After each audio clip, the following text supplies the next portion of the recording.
Hello everyone, this is Jotto, and welcome to my second video of the 3 videos I'll be doing to cover Star Crusader.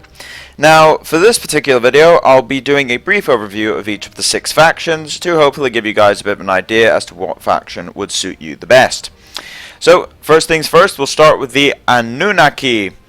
Now, the Anunaki are the sort of psychic class, so a lot of their mechanics and creatures and such have this sort of psychic flavor around them.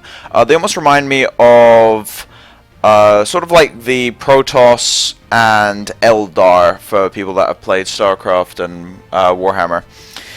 But anyway, so their hero power is Mind Anchor. Now, Mind Anchor can decrease the attack of an enemy creature by 1, or if you target yourself, you gain a psychic charge. Now, a psychic charge is basically armor, and much like armor from the warrior class in Hearthstone, you can use it with some effects on cards. Now, it's used a lot more in this game than it is in Hearthstone, where in Hearthstone you kind of got Shield Slam, and that's about it.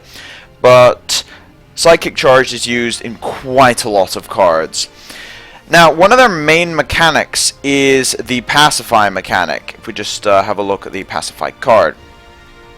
So, a pacified unit can't attack, and Pacify is one of their main ways of removing things. In fact, a lot of the Anunaki sort of theming is stopping damage without necessarily destroying creatures. So, Pacify stops them from attacking, and Psychic...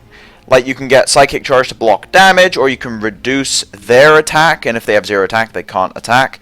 So you can kind of fill your opponent's board up with stuff that just isn't very useful, and this is also represented in the hero powers a little bit, where one of the hero powers I have access to is Draw Essence, where if they have two pacified creatures, you gain Psychic Charge at the start of your turn, which is an interesting way of playing on that, because a lot of the class's sort of theming is about generating psychic charge and using it with some of their more powerful cards. So a perfect example of this is something like Psychic Rot, where you can destroy anything with attack less than or equal to your psychic charge, and it costs 1 mana, which is an incredibly powerful removal spell, but you need to build Psychic Charge. And because it has the same sort of mechanics as armor, they can attack you to get rid of the Psychic Charge, which gives a nice push-pull to the class overall. Now, in terms of some of their other theming, there's a bit of a mind control type theme, where we've got things like Paranoia, where it's a weaker mind control. You can only take things with 3 HP or less, but it costs 4 mana. And then we've got the big mind control spell, which costs more than 10 mana, so you can't even play it, but it costs 1 less supply for each psychic charge you have. So you build up psychic charge, and you're kind of like a snowball type class in that regard, where a lot of things get more powerful if you have more psychic charge. Like, this will draw twice as many cards if you have 5 or more psychic charge. Or in see if I can find this thing. They also have a board clear that's based on Psychic Charge. There you go. Psionic Overload, where it's incredibly powerful if you have Psychic Charge, but you need to be able to create a board state where you can generate a lot in one turn, or you sort of have these taunts up, which means they can't just wither away all of your Psychic Charge. It's a very, very interesting playstyle in that regard. They also have ways of just reducing damage overall. So you've got things like Emissary that reduces things to 1, sticking with that theme of reducing damage without actually destroying their creatures. And things like the Ancient Hierophant, can't believe I actually said that correctly, where it builds Psychic Charge based on the number of creatures on the board, which means you can reduce their attack so they're not dealing much damage, and then you can reap the rewards of them having a bunch of useless creatures on the board. And that is pretty much the class summed up. It's a very, very controlling class. It's not aggressive in any way, pretty much. Most of their creatures have low attack values and high health, but they're very, very good at grinding out these longer games. So if you like controlling type classes, this is definitely the one for you. We can just get out of this one. Oops. So anyway, onto the Consortium. Now, the Consortium are your sort of merchant class, which means they have a lot of theming on buying and selling things. So they focused on mercenaries, literally the creature type mercenary, and their mechanic, their main mechanic, is credit. Now, credit is essentially overload, where it locks up that amount of supply for the next turn. So for contract hit, it has credit 1. So next turn, you only have, well, say if you play on turn 1 and you kill something, it unlocks the credit. But if you don't kill something, then next turn you'll have 1 supply instead of 2. So it's basically just overload. Now, this is built in with some of their other mechanics. So there is a creature, for instance, that, let's see if I can find this thing, that gains attack whenever you play a card with credit. It also has a drawback, though, because it is a very, very powerful 1-drop. Now, their other main mechanic is mercenaries, and this is shown with their hero power, Redeem Contract. Now, mercenaries, there are 3 of them out of the, well, mercenary tokens. Mercenary is also a creature type. There's the 0/1 dealer, who has an ability that reduces your contract cards cost by 1. There's the 1/1 contractor, who has stealth or cloak, I think is what it's called. And then there is the 0/2 bodyguard, which has taunt. So those are the mercenary tokens. And it's very, very important that they have that creature type, because mercenary is a very important creature type for this particular faction. As if we look forward here, we've got things like Veteran Advisor, which gives all of your mercenary units +1/+1. So the mercenary type can be very, very important, as they have quite a few buffs that are attributed to the mercenary type. Again, here we've got friendly mercenaries gain +2 attack. Now, unlike the previous class we looked over, the theme of this one is very aggressive. Now, it's not impossible to build a control deck with this, as if we look at the modules, for instance, there's things like, let's see if I can find this. Yeah, there's things like Overextend, where if they have more creatures in play, then you give them a Subverted Mercenary that deals a damage to them at the end of every turn if it's in their hand. So there is sort of a way of building a control class out of this. However, the majority of their stuff is very aggressive. Things like the Eridani Guards, where it's got quite a hefty credit cost, but you get 2 1/4 mercenaries out of it just immediately. And you've got weapons that generate tokens, and very, very powerful early aggressive creatures. And one of their main decks is a very powerful aggressive deck, because they have lots of cheap costing creatures because of the credit mechanic. So they try and get down early, and their board's very, very difficult to deal with. However, the next turn, if you can deal with it, then on the next turn they won't actually be able to play anything. So it's a push-pull type of scenario. So besides that, they do have a couple of other just minor mechanics. A lot of the classes have a main mechanic, and then they'll have some minor mechanics. So in other things, we've got resource manipulation, so they'll have franchise, which is a sort of ramp spell. However, as I said, this is more support for a idea of a mid-rangey control deck, and this kind of class is not really a focus of the class itself. They also have the mechanic Swarm, where it gains +1 attack for each friendly unit in play. Now, this is the first class that has a secondary module that you can actually get just through leveling. So, the Anunaki are the only class that do not have a module you get from leveling to 15. And for this class, it is hit and run tactics, where you can spend 1 mana and an enemy unit will take 1 extra damage whenever it is hit by anything. So, yeah, it plays in with the sort of swarming tactics. But anyway, on to the next class. Now, the next one is the Terrans. Now, the Terrans are sort of your standard, just sort of standard sci-fi human type faction. And they are very, very focused on big, bulky creatures that are hard to destroy and, well, firepower. Literally, it's called firepower. Firepower is basically spell power or spell damage. It increases all the effects of your spells. So their hero power is Rally. Now, Rally is a 1/1 guardsman that has a creature type support, And their secondary hero power is Combined Arms. Combined Arms deploys a Guardsman, so similar, but it costs 1 more mana, and until end of turn, that Guardsman has +1 firepower. Now, usefully, the hero display actually has, next to your life total, the amount of firepower you have, so you don't have to count it up on the board, which is a nice little thing there. So, a lot of this faction is based around big payoff for firepower, so we've got a 0-cost ping that gets very, very powerful if you have a lot of firepower on the board.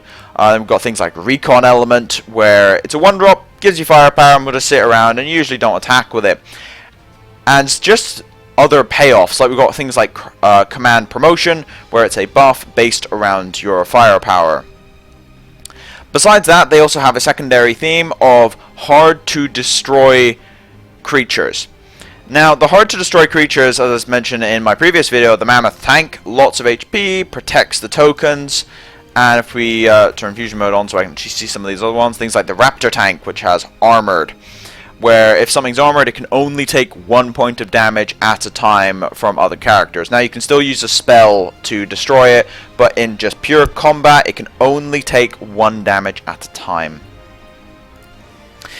Now, their other sorts of theming is board wipes. I think they have the single most amount of AoE in the game. So you've got things like Pulse Barrage, where if you have, again, big payoff for having lots of sort of dorky things with firepower on it, where if you have 3 or more units, it deals 2 damage, and because you've got a lot of firepower, this will deal 4 or 5 in some situations, and lends itself to combo potential quite a lot.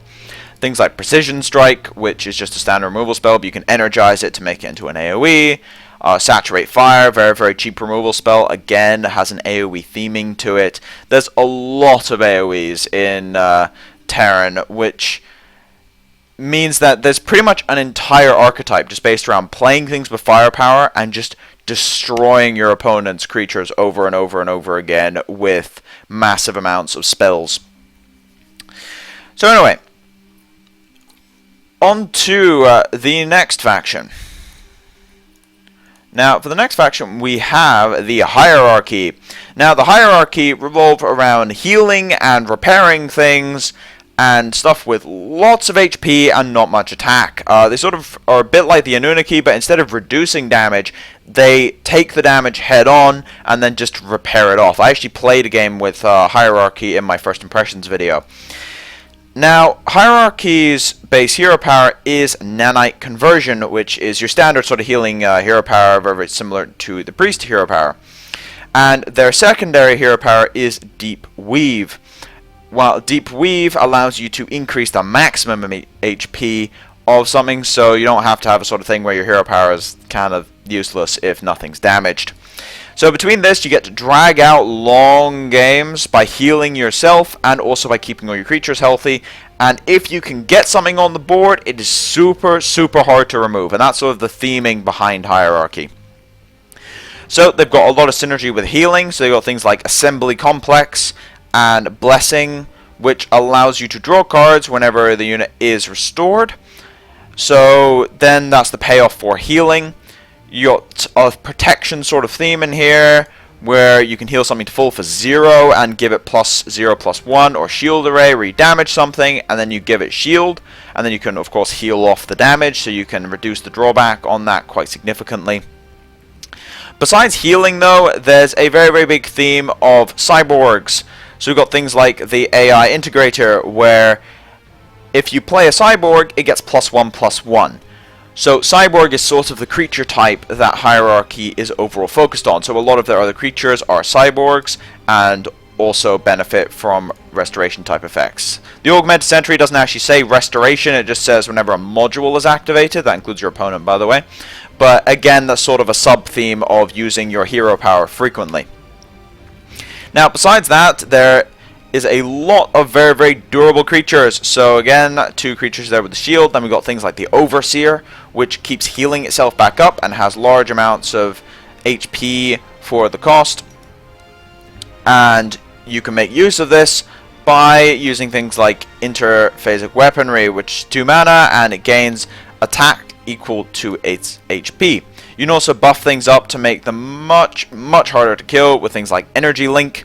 And overall, the idea of just playing a creature and keeping it on the board and making it really, really hard to remove definitely plays into Hierarchy. They love the sort of vanilla creatures. And this is shown in their AoE, which is based on the number of friendly units you have, and even things like their removal spell, Disintegrate, restores its... it restores the HP of the unit to yourself, which basically means you get to heal off all this damage while also destroying it, but you lose the sort of tempo gain you'd normally have from destroying a big drop since it costs a lot itself. So anyway, on to the 5th class. Now, the 5th class is the Shanty. Now, the Shanty is probably the single most unique class in the game because they have a mechanic that is entirely specific to themselves. So a lot of the other mechanics are quite focused on the class it's in. However, there's still one or two neutral cards that sort of have a bit of overlap. For instance, there is a couple neutral cards with firepower, and there'll be some neutral cards with healing effects on them and just large amounts of HP and things like that. I mean, Psychic Charge is the other example of a mechanic that just is specific to the class. But for the Shanty, they have the mutation hero power.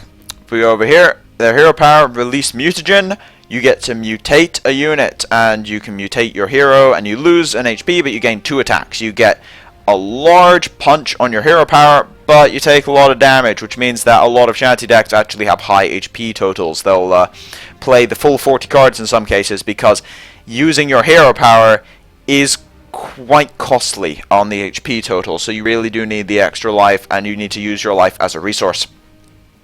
But that hero power, it says mutate target unit. So what does this mean? Well, if we look at the Infected Militia, for example, 1 drop, just 1/2, nothing too impressive, but if you mutate it, you destroy it and deploy 2 0/3 brood eggs. Now the 0/3 brood eggs also have mutate, and if you mutate them, they become 3/4s. So this sort of mutate theme allows you to just make things much more powerful at the cost of mana or cards, in the case of something like Dormant Pathogen. I mean, not Dormant Pathogen, where is it? Aha! There it is, Minerva's Board, where you get to mutate something and draw a card, but it only costs 1 mana. There's also a weapon, if I recall, that mutates when it gets destroyed. There you go.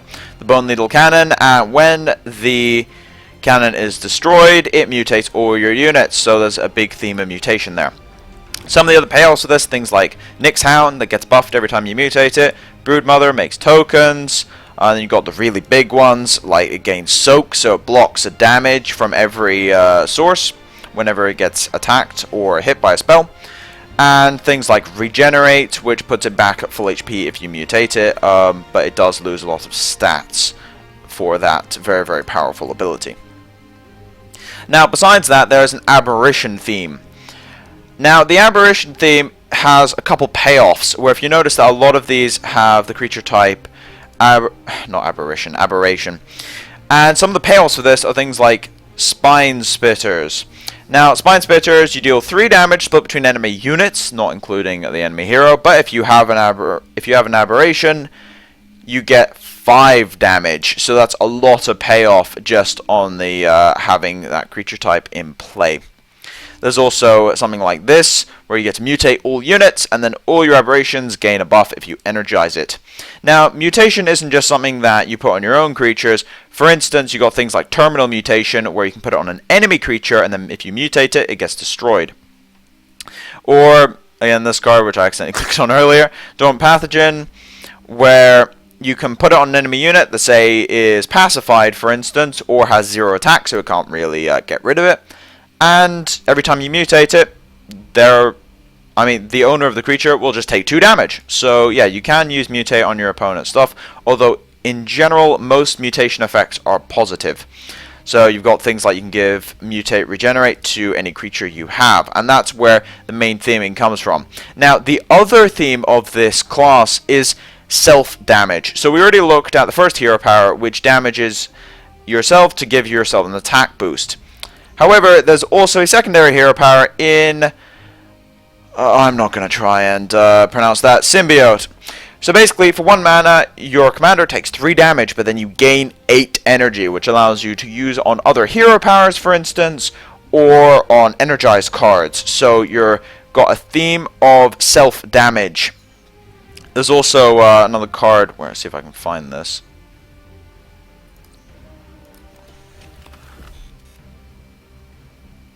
Cannot find this thing. I can't even remember what it's called. But anyway, you give your hero... Aha, there it is. You give your hero +1 attack and critical. And critical is basically deadly. So when you attack something, you'll destroy it, unless it has shield or soak or something. But you'll destroy it. But the point is you're using your hero, which means, again, you're losing life to do this. So self-damage is an integral part of the class. So, on to the last faction. Now, the last faction is the Hadjar Gog. Now, the Hadjar Gog are your sort of brute force faction. They love just smashing into things at incredible speeds. There's a lot of sort of swift type things in the class. There's also a theme of damaging your own creatures to get bonuses, so some of their buffs will damage your own creatures. And they're also a weapon class, so the idea is you even use your own hero as a weapon. So if we go on to the hero power, there's the Thrash hero power, which is your standard pinging hero power. And this actually plays in with one of their main weapons, because it's your hero that's destroying the creature, or just dealing damage. And their secondary module is Warlord's Call, where it makes a 1/1 fledgling that you can attack with immediately. It has mobility, and when it dies, it shuffles a 2/1 Raider into your deck, which is a 1 mana 2/1 with mobility, so it can attack immediately when you play it. So it has that sort of rushing down theme. Very, very aggressive class overall. So, some of the other theming, as I said, is damaging your own creatures to gain benefits. The poster boy of this would be the Bloodsworn Berserkers, where every single time a friendly unit takes damage, you deal 1 damage to a random enemy character. Sort of, well, your own stuff takes damage, therefore it has to be paid back to your opponent. And one of their more powerful buffs actually reduces the HP of one of your creatures to give it a massive amount of attack. You can actually use this on enemy creatures as well, just to deal 1 damage, although usually it doesn't come up, but it does sometimes. There's also this sort of swarming thing with lots of cheap creatures, like we've got Onslaught, where for every creature destroyed this turn, you put a 1/1 Hound into play, and if you energize it, they become 2/2s. So there's a very, very swarming type theme.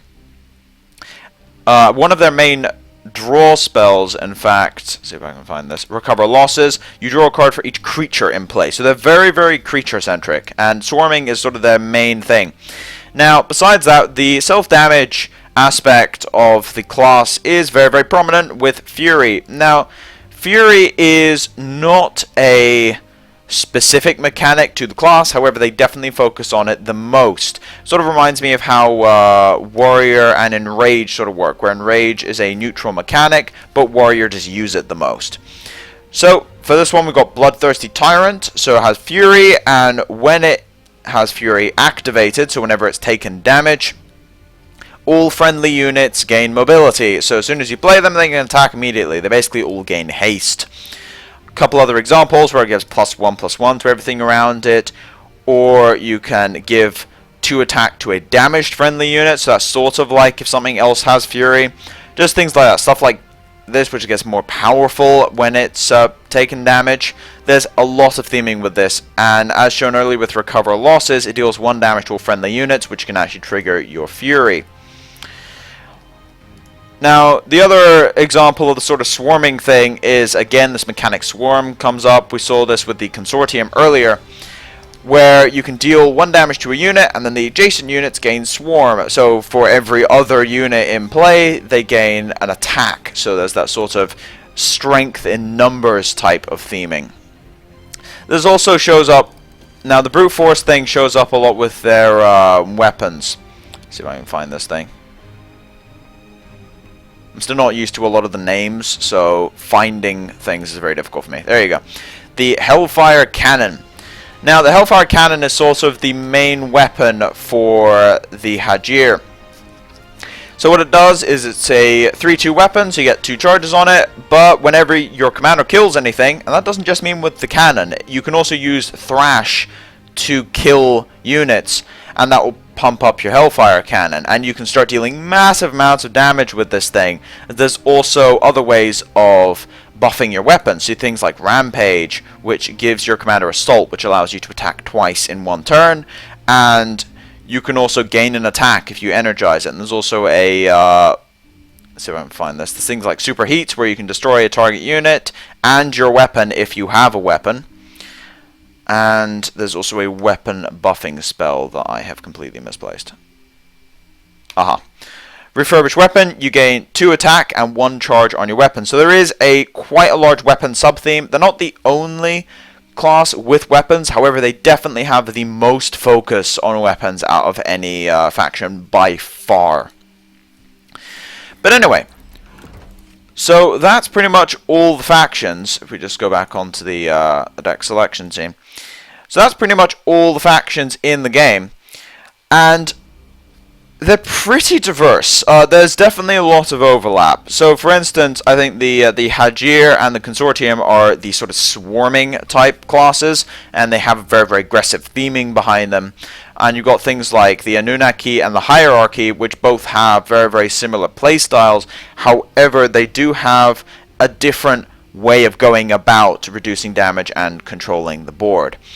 Then you've got the Shanty, which is just very, very different. I think the Shanty is probably the most interesting out of the factions because it kind of stands on its own. It has its own mechanics, and also the ability with Mutate means that you can kind of make an aggro deck, as shown with that 1-drop, or you can make it into 2, 3, 4s eventually. Or you can make a mid-rangey type deck with a lot of the sort of dorky 4 or 5-drop creatures. And you can't really go as much into control because you don't have as much AoE, but there is some removal in AoE there, so you can kind of vary up the playstyle a lot more. And then with Terrans, I've seen aggro Terran decks, I've seen controlled Terran decks, and mid-range Terran decks. So there's definitely a lot of variety there. With the other 4, they seem to be a bit more locked into their chosen archetypes. Not entirely, though. There are different ways of playing them.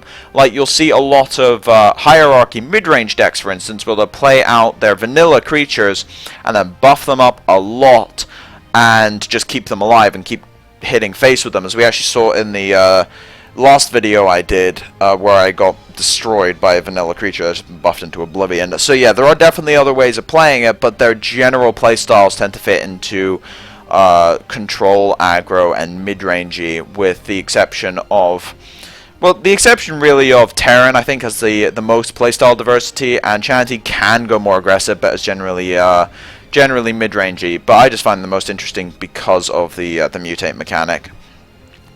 But anyway, so that's my entire overview on each of the 6 factions. Now, if you want to try out the game, there is a referral link in the description and also a promo code which you can use to gain some free packs and resources to give you a bit of a head start. But as for now, thank you all for watching. If you like the content, please subscribe. If you want to ask me any questions, put it in the comment section below. But as for now, it's been Jotto, signing off.